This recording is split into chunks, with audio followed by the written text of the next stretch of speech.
Is Chase Elliott now among the championship favorites? There's a ton of movement in my power rankings this week.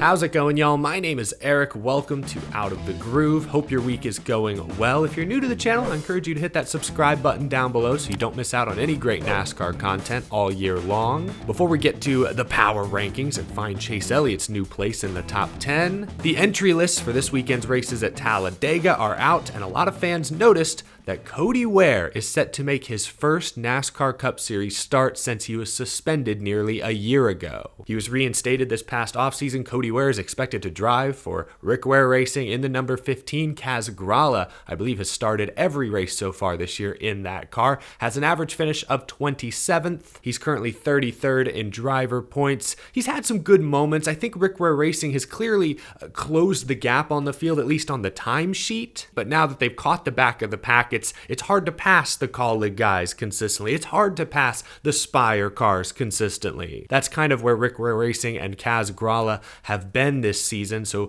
Cody Ware, who last season in just 7 Cup Series races also had an average finish of about 27th, will now make his 2024 NASCAR Cup Series debut. I'm sure a lot of fans have a lot of opinions. I have no issue with this move whatsoever. Obviously, it's Rick Ware Racing. That family put so much into this team. If they want a Ware to drive the 15 car, that's their prerogative. I have no issue. And I just read you some, albeit very basic stats. I don't think Cody Ware is, significantly worse than Grala. Shoot, they might be about the same. Overall, I like many of the moves Rick Ware Racing has made the past couple of seasons. I think bringing Justin Haley in full time, he's a very good young driver. We've already seen some flashes from him this year. He set a Rick Ware Racing record for average running position at both Circuit of the Americas and Bristol in back-to-back weeks. He's good. I like the Justin Haley hiring.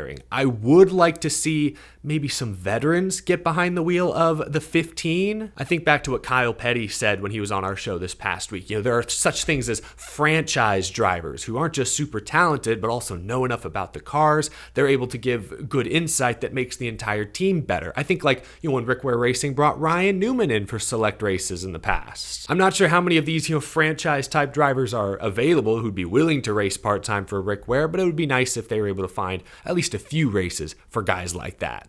I have no issue with Cody Ware driving for his father's team. I just don't see him as someone who's going to make the whole team better. He feels like sort of a placeholder until they can get a driver either with sponsorship or with more veteran experience that can actually help build something bigger. Maybe that's harsh. That's just how I feel. Anyway, Cody Ware on the entry list for Talladega this weekend. Good luck to him.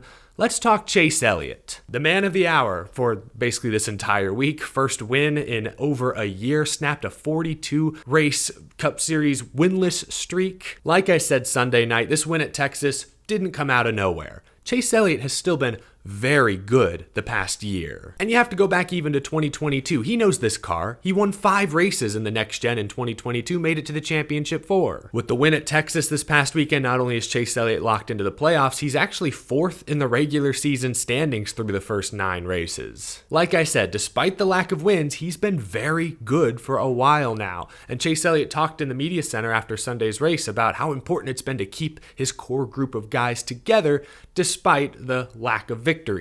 I've just been really proud of our group for sticking together because, I'm sure a lot of you guys have been around the sport long enough to understand and know that, when you have a couple bad years or, a period of time that things aren't going well, it is so easy to jump ship and to start bailing out on one another. And I think that the win's great, all that stuff is fantastic, but I'm truthfully most proud of the journey and the group of people that we have climbed back up together with. Looking forward, because that's what I mainly like to do on this show, is Chase Elliott a serious championship contender this year? The short answer is yes, absolutely. But the longer answer is I don't think he's quite broken into that top 4 just yet. We'll get to my power rankings in a moment. This is a slight spoiler perhaps, but to me, a quarter of the way through the season, there are 4 clear favorites. There's Kyle Larson, William Byron, Denny Hamlin, and I'm going to throw Martin Truex Jr. in there even though he hasn't won a race yet. He's just been so darn consistent. Those 4 right now are in a league of their own, but Chase Elliott has now firmly established himself as part of that next tier. And with how tense the playoffs are, you just have to get to the round of 8 to have a real fighting shot at a championship 4 spot. And Chase Elliott is setting himself up really well. He's got a stage win. That's a playoff point. He just won at Texas. That's 5 playoff points. He's at 6 now.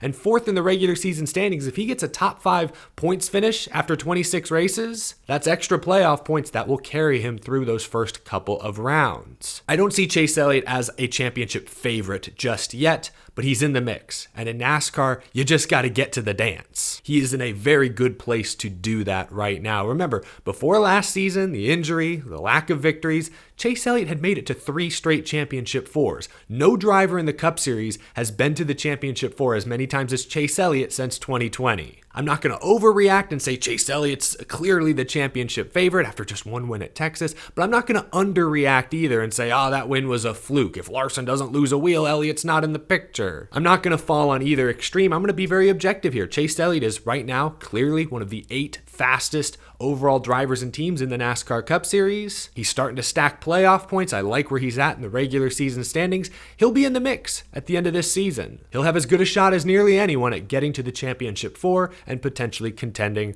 for his 2nd NASCAR Cup Series championship. Ooh, imagine he gets that. There are not a lot of multi-time champions left in the NASCAR Cup Series. There's Busch and Logano, and I guess that's it. Jimmy's not full-time.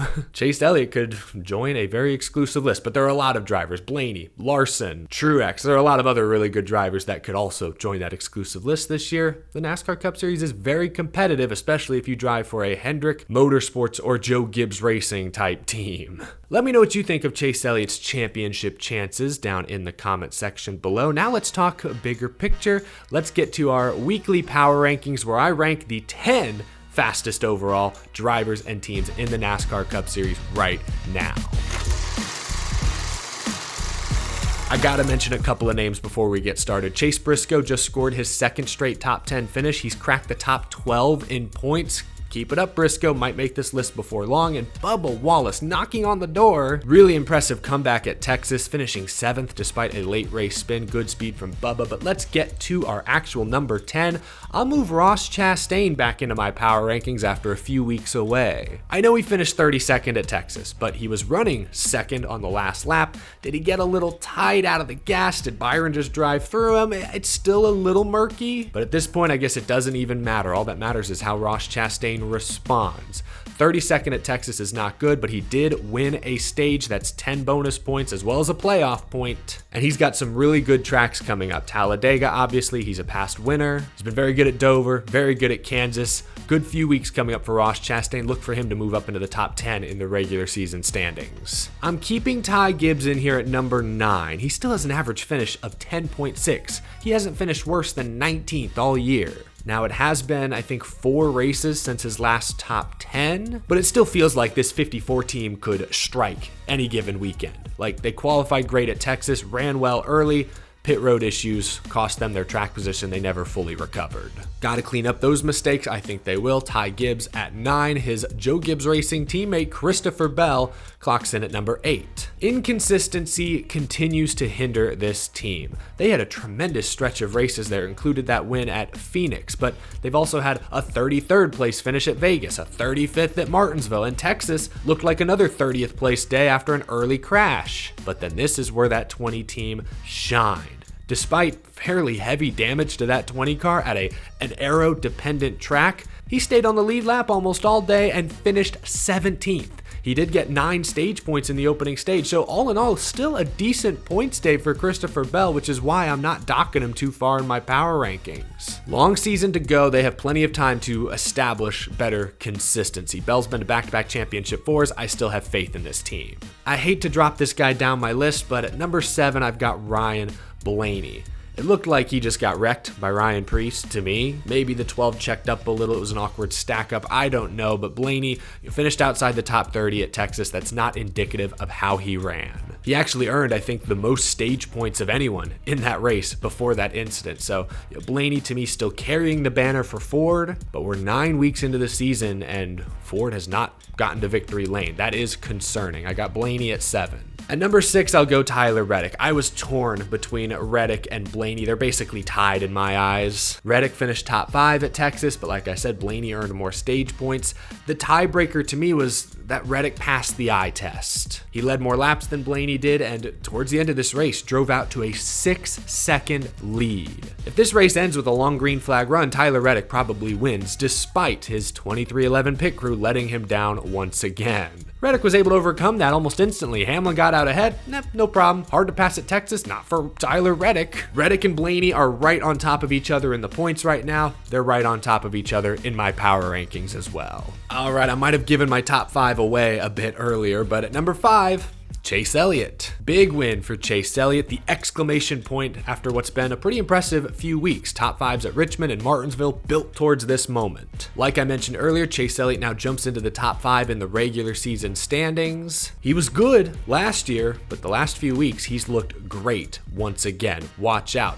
Top 4, number 4, Denny Hamlin. That's twice this year now that Hamlin has crashed while racing side by side for the lead late. He's earned the second most stage points of anyone this year though, which is why he's still 3rd in the regular season standings. Denny Hamlin is in the mix every week regardless of track type. He just gotta seal the deal more consistently. He's only got 2 top 5s this year, but they've both been victories, so that tells you it's all or nothing for DH. At number 3, I've got Martin Truex Jr. It has been a tricky 2 weeks for Truex. But he said it best in the media center this past weekend. They have speed almost everywhere. We struggled a little bit last week at Martinsville, and then, but for the most part, I feel like top 3 or 5 cars every race we've been to, so wish we could have executed a few a little bit better and got that win so far, but give us an A and not an A+, but feel good about where we're at and what we're doing and what we can look forward to going forward. I would agree with that grade. A, not quite A+. That's why I got him in the 3 spot. At number 2, Kyle Larson. Back-to-back pole awards. He's led the opening stage and won the opening stage in back-to-back weeks. He's got 5 stage wins on the year now, leading all drivers. And he's now leading the regular season standings. Pit road problems thwarted his efforts at Texas, but he's leading laps almost every week. He's just not finishing races quite as well as his teammate, who I've got in the number 1 spot. William Byron holds on to the number 1 spot. 3 wins on the year, leading the series. That's huge. A fairly quiet day at Texas, but he still finished 3rd, obviously made some noise there on the last lap. He's tied for the most top 10s as well, so even when he's not winning, he's still in the mix, not taking himself out of races typically. It's all Hendrick versus Joe Gibbs Racing right now, which is why those 2 teams take up my first 5 spots. Let me know if you agree with my power rankings this week down in the comment section below. I feel pretty good about this list. Again, there's some good drivers just on the outside. Bubba, Logano, Keselowski's been good recently. I mentioned Chase Briscoe. Series is tight. Series is very, very competitive. Thanks for watching, y'all. That's going to do it for this episode. Leave a like if you enjoyed. Subscribe if you're new to the channel. We talk racing every single day here on Out of the Groove. And a huge thank you to my Patreon supporters for your continued support of the show. Really appreciate you guys. Been fun to participate in our Patreon exclusive NASCAR Fantasy League. I've slid down the standings at a couple weeks in a row here, but I'm saving some of my big guns for later in the year. I appreciate you all watching. Got some more exciting content coming later this week ahead of Talladega. Can't wait. Gonna be a good time. See you guys again soon.